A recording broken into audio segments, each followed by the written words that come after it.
My roommate said, "You're not on the lease, deal with it," so I made sure she'd remember those words forever. My roommate told me I had no rights because I wasn't on the lease. She was technically correct.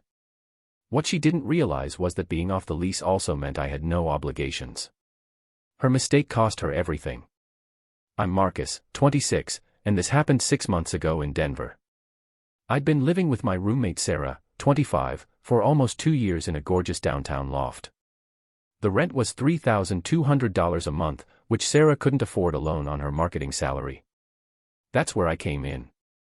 Here's the thing, I wasn't officially on the lease. Sarah had signed it solo because her credit score was better, and the landlord was picky. But I paid exactly half of everything: rent, utilities, groceries, even the security deposit. I Venmo'd her $1,600 every month like clockwork. Never late, never short. The arrangement worked perfectly until Sarah got promoted and apparently decided she was too good for a roommate. It started small.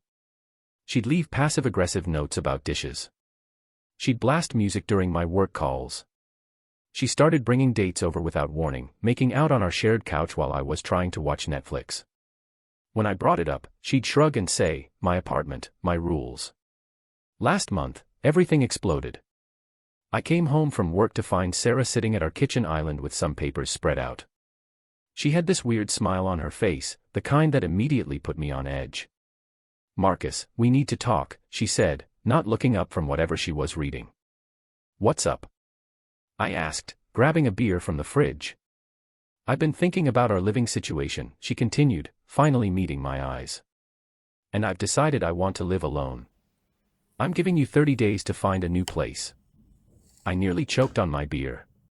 "What?" "Sarah, come on. We've been fine. If this is about the dishes." "It's not about dishes," she interrupted. "I just want my space back. I'm 25, I have a great job, and I shouldn't have to share my apartment anymore." "Your apartment?" The words came out sharper than I intended. Sarah's smile widened. "Yes, Marcus. My apartment. My name on the lease, my security deposit, my responsibility. You're basically a guest who's overstayed their welcome." I felt that familiar heat rising in my chest. A guest. I pay half of everything. I've been paying half for 2 years. "And I appreciate that," she said in this condescending tone that made my skin crawl. "But legally, you have no claim here. You're not on the lease. You have no tenant rights. I could technically ask you to leave tomorrow. But you're giving me 30 days. How generous." She shrugged. "I'm not heartless. But Marcus, this is happening. Don't make it harder than it needs to be." I stared at her, this person I'd considered a friend, someone I'd helped through breakups and job stress, someone whose rent I'd never missed even when I was broke. "Where am I supposed to go?" I asked. "That's not really my problem," Sarah replied, gathering up her papers. "You're a smart guy. You'll figure it out." That night, lying in bed, I couldn't stop thinking about her words. "You're not on the lease. You have no rights. That's not really my problem." She was right about one thing, I wasn't on the lease.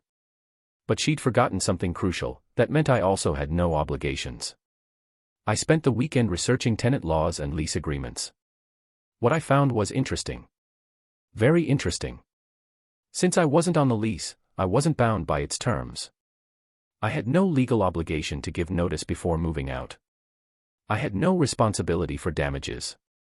And most importantly, I had no obligation to ensure Sarah could afford the rent after I left. But she did. Sarah had signed a legally binding contract promising to pay $3,200 every month for the next 14 months. Without my contribution, she'd be responsible for the full amount. On her salary, that was about 70% of her take-home pay. Monday morning, I started making calls. I found a studio apartment across town for $1,100 a month. Perfect. I scheduled the movers for Thursday, exactly 1 week after Sarah's ultimatum. I arranged for utilities to be transferred. I even bought new bedding because I was feeling generous.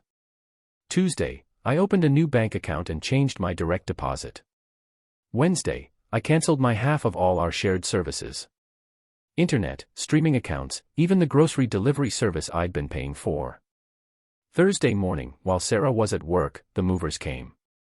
I packed everything I'd bought or contributed to the apartment. My dishes, my furniture, my TV, my coffee maker. I even took the plants I'd been nurturing for 2 years.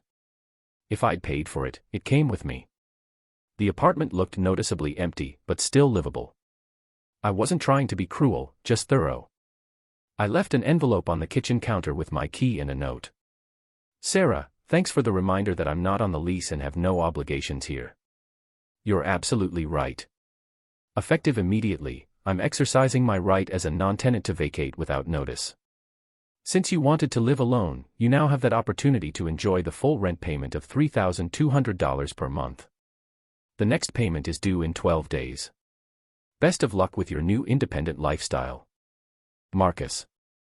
I also included a breakdown of all the shared services I'd canceled and the contact information to restart them in her name.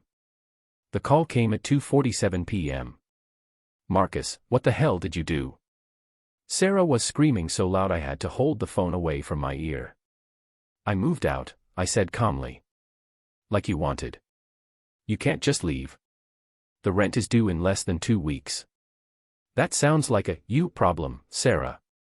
Remember? You told me this apartment was your responsibility. But you can't afford this place alone either. You need me. The desperation in her voice was almost satisfying. Almost. Actually, Sarah, I found a great studio for $1,100. Much more reasonable for someone in my position. You, on the other hand, signed a lease promising to pay $3,200 a month regardless of your living situation. This is insane. You can't do this to me.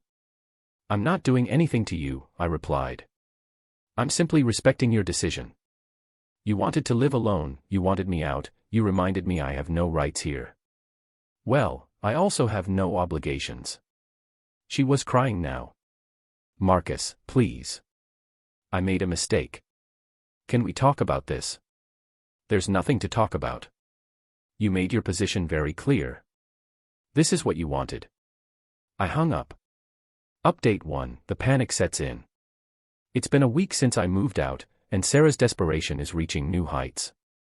She's been texting nonstop. At first, it was angry messages calling me vindictive and cruel. Then came the bargaining phase, offering to let me stay for reduced rent, promising to be a better roommate, even suggesting we could work something out if I came back. I haven't responded to any of it. Through mutual friends, I heard she's been frantically trying to find a new roommate. The problem is, most people need at least 30 days notice to move, and rent is due in 5 days. She's posted on every roommate finding app, Facebook group, and Craigslist ad she can find. No takers yet. Yesterday, her mom called me. I almost didn't answer. Marcus, honey, Sarah told me what happened. I think there's been a misunderstanding. No misunderstanding, Mrs. Chen. Sarah made it very clear she wanted to live alone. But she can't afford the rent alone. She's my baby girl, she's never lived by herself. She's scared. She should have thought about that before kicking me out. Can't you boys work this out? Maybe you could come back and just pay a little less rent. Mrs. Chen, I already found a new place. I'm happy here. But what is Sarah supposed to do? The same thing any adult does when they can't afford their housing, find something cheaper or get a better job. I felt a little bad for her mom, but Sarah had made her choice. The rent was due 3 days ago. I know because Sarah sent me a screenshot of her bank account showing insufficient funds, along with a message, "Are you happy now?" I didn't respond, but honestly. Yeah, I was pretty happy. Update 2, reality bites. 2 weeks since I moved out, and the consequences are catching up with Sarah fast. She missed the rent payment. The landlord, Mr. Rodriguez, sent her a pay or quit notice giving her 3 days to come up with the money or face eviction proceedings. She managed to scrape together enough for rent by borrowing from her parents and putting the rest on credit cards, but she's in deep financial trouble. She finally found a roommate, her cousin Jake, who's 19 and in college. The problem is Jake can only afford $800 a month, leaving Sarah responsible for $2,400 plus utilities. Still way more than she can comfortably afford. The apartment is falling apart without my contributions. I was the one who bought most of our furniture, kitchen supplies, and household items. Sarah's living with mismatched plates, one decent chair, and a TV that's about 15 years old. She had to cancel the high-speed internet because it was in my name and I was paying for the premium package. Now she's stuck with basic internet that barely works for her work-from-home days. Her social media posts have become increasingly dramatic. Lots of vague references to fake friends and people who abandon you when things get tough. I'm sure I'm the villain in her version of events. Jake texted me last week, "Dude, Sarah cries like every night. She keeps saying you screwed her over. What happened?" I gave him the short version. His response, "Bro, that's rough, but she literally kicked you out. What did she expect? Even her cousin sees the logic." Update 3, the downward spiral. A month has passed, and Sarah's situation has gone from bad to worse. She couldn't make this month's rent either. Mr. Rodriguez started formal eviction proceedings. Sarah's been posting on social media asking for help, claiming she's being illegally evicted, and that her ex-roommate sabotaged her life. I got a call from our mutual friend Lisa. "Marcus, I heard about what happened with Sarah. Her version sounds pretty one-sided." "What's her version?" "That you guys had a minor disagreement and you vindicatively moved out without warning, leaving her unable to pay rent. She's saying you were basically living there for free and got angry when she asked you to start contributing more." I laughed. "Lisa, I have 2 years of Venmo payments showing I paid exactly half of everything. Want to see them?" After I showed her the evidence, Lisa's tone changed completely. "Oh wow. She's been telling everyone you were freeloading." "That's not what these payments show." "Nope. And I have the text messages where she told me I had no rights because I wasn't on the lease." "Marcus, she's asking people to loan her money for rent. She's saying she'll pay everyone back once she sorts out the legal issues with you." "What legal issues?" "I moved out of an apartment I wasn't legally obligated to stay in. That's what I'm starting to realize." Sarah ended up having to break her lease. The early termination fee was $4,800, 1.5 months' rent. Combined with the missed payments and late fees, she owed almost $8,000. She had to move back in with her parents. Jake found a different place with some college friends.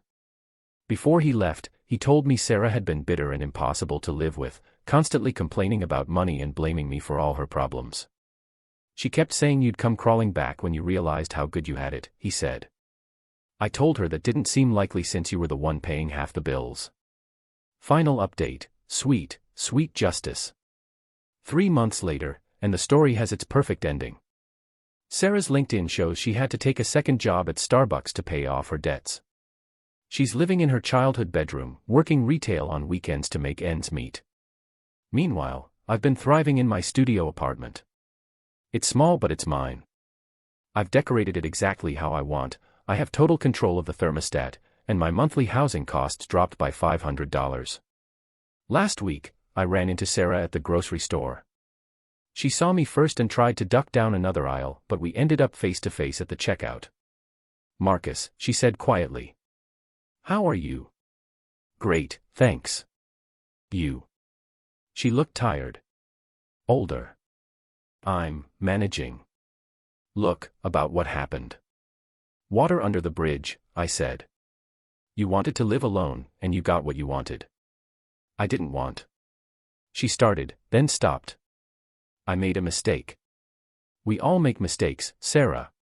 The key is learning from them." She nodded, looking like she wanted to say more, but I was already walking away. I heard through Lisa that Sarah tried to get back into a similar apartment downtown but couldn't pass the credit check because of the broken lease and late payments. She's stuck living with her parents for at least another year while she rebuilds her credit and saves money. As for me, I just signed a lease on a beautiful one-bedroom apartment with a view of the mountains. Turns out, when you're not subsidizing someone else's lifestyle, you can afford nice things. The best part? My new lease is in my name only. I'll never again be in a position where someone can hold housing over my head. Sarah learned the hard way that, "you're not on the lease," cuts both ways. She wanted all the control of being the sole leaseholder, but she forgot that control comes with responsibility. Sometimes the best revenge is simply letting people face the natural consequences of their actions. Sarah chose to kick out the person paying half her bills. The math was always going to catch up with her. I just made sure it caught up a little faster. Looking back, I'm grateful this happened. It showed me who Sarah really was under the surface, someone willing to throw away a friendship for the illusion of control. Better to learn that lesson at 26 than at 36. As for my advice to anyone in a similar situation, always protect yourself legally. If you're paying rent, get on the lease. If you can't get on the lease, have an exit strategy. And remember, when someone shows you who they really are, believe them the first time. Thanks for reading, Reddit. Sometimes life has the most satisfying plot twists.